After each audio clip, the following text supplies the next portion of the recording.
پھر دن ہوا،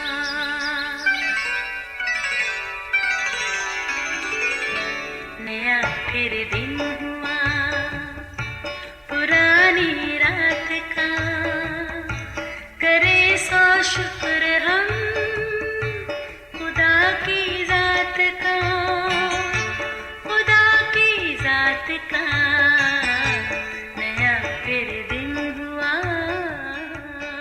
آج کی آیت۔ توما نے اس سے کہا، اے خداوند، ہم نہیں جانتے کہ تو کہا جاتا ہے، پھر راہ کس طرح جانے؟ یسوع نے اس سے کہا، راہ اور حق اور زندگی میں ہوں، کوئی میرے وسیلہ کے بغیر باپ کے پاس نہیں آتا۔ یوحنا 14 باب 5ویں اور 6 آیت۔ عزیزو، مسیح یسوع کا ہماری دنیا میں آنا وہ حقیقت ہے جس کی نفی نہیں ہو سکتی، ایسی تاریخ جو قصہ پارینہ نہیں بن سکتی۔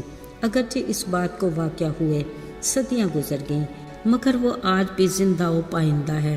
مسیح یسوع کا انسانی روپ میں زمین پر آنا خالق خدا کے سب سے پہلے اس وعدے کی تکمیل ہے جو ابتدائی انسان آدم اور حوا سے کیا گیا جب وہ ازلی دشمن ابلیس کے ہاتھ گناہ کے مرتکب ہوئے، اپنی ناپاکی کے باعث پاک خدا کی رفاقت سے بھی محروم ہو گئے اور عدن کے باغ کی آرام اور آسائش بھری زندگی سے بھی بے دخل ہوئے۔ یاد رہے، عدن سے نکالنے سے پہلے خالق خدا نے ان کے ننگے پن اور شرمندگی کو مٹانے کے لیے ایک برا کو ذبح کر کے ان کو چمڑے کے کرتے پہنائے، اس کے ساتھ ایک پاک اور بے عیب برے کی قربانی دینے اور راست بازی کا لباس پہنانے کا وعدہ بھی کیا۔ خدا کا یہ وعدہ مختلف ادوار میں کئی نبیوں کے وسیلہ سے پیشن گوئیوں کی صورت میں دہرایا جاتا رہا۔ یاد رہے، گناہ کے کفارے کے لیے مسیح یسوع کو پاک و بے عیب برے کی صورت میں پیش کیا گیا، جس کا ذکر مختلف نبیوں نے صاف اور سادہ الفاظ میں یوں کیا کہ خدا کا بیٹا روح القدس کی قدرت سے کنواری سے پیدا ہوگا، وہ داؤد کی نسل سے ہوگا جو کل جہان کی نجات کے لیے صلیبی موت مرے گا۔ اس کی راہ تیار کرنے کے لیے بیابان سے ایک آواز بلند ہوگی، پھر کلام مقدس کے مطابق تیسرے دن قبر اور موت پر فتح پا کر بڑی قدرت کے ساتھ زندہ ہوگا۔ عزیزو، کلام مقدس کے مطابق وقت پر ایک ایک لفظ پورا ہوا اور یسوع المسیح اپنا جلالی تخت، الہی شان و شوکت چھوڑ کر ہماری دنیا میں آیا۔ ہم گناہ گاروں سے اپنی بے انتہا پیار کی بدولت حلیمی اختیار کی اور انسانوں کے مشابہ ہو گیا۔ حیرت کی بات یہ ہے کہ اگرچہ یسوع مسیح کے دنیا میں آنے کا مقصد واضح تھا، باوجود اس کے دنیا والوں نے یہ سوچا کہ وہ دنیا میں زمینی بادشاہی کرنے آ رہا ہے۔ اس کے اپنے شاگرد بھی اپنے استاد کے بارے میں یہی سوچتے تھے کہ وہ ایک دن رومی سرکار کے ظلم و ستم سے اسرائیلی قوم کو نجات دے گا، جبکہ وہ بنی نوع انسان کو ابلیس کے قبضہ سے آزاد کر کے گناہ گاروں کو نجات دینے آیا تھا۔ وہ نہ تو دنیا کا تھا اور نہ دنیا میں رہنے کو آیا تھا۔ اس نے اپنے نجات کے مشن کی تکمیل کے بعد آسمان پر ہی جانا تھا، جہاں اس نے اپنے لوگوں کے لیے ابدیت میں جگہ تیار کرنی تھی۔ اگرچہ اس نے اپنی موت کا ذکر بار بار اپنے شاگردوں سے کیا، مگر وہ اس بات کو سمجھنے سے قاصر تھے۔ آج بھی عید فصح منانے کے بعد وہ اپنے شاگردوں سے اپنی صلیبی موت کا ذکر کر رہے تھے کہ شاگردوں پر ویرانی سی کیفیت چھا گئی۔ ان کی دلی امیدیں اور یسوع کی دنیاوی بادشاہت کی دل پسند خواب بکھر گئے۔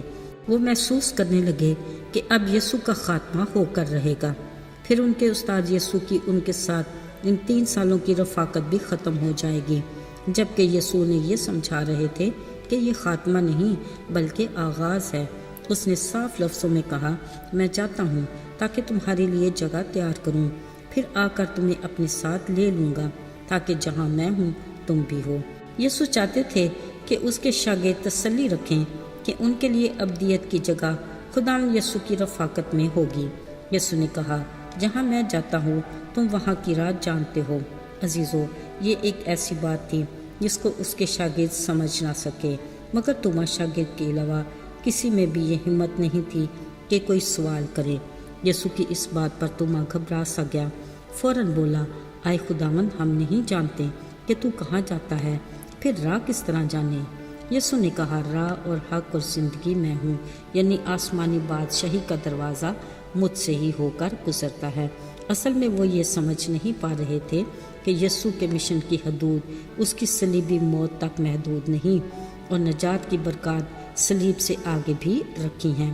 پس سوچ پھر وہیں اٹک جاتی ہے کہ اگر یسوع آسمان پر گیا تو زمینی بادشاہی کیسے قائم ہو سکتی ہے۔ توما کی اپنی شکی طبیعت کے مطابق الجھن برقرار رہی۔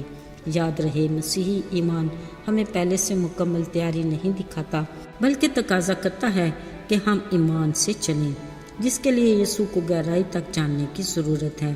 یسوع نے فرمایا، راہ، حق اور زندگی میں ہوں، کوئی میرے وسیلہ کے بغیر باپ کے پاس نہیں جا سکتا۔ عزیز و خدا باپ اور آسمانی بادشاہی تک پہنچنے کے لیے اس نے کہا، جو میرے پیچھے آنا چاہے وہ اپنی خودی سے انکار کر کے اپنی صلیب اٹھائے اور میرے پیچھے ہو لے۔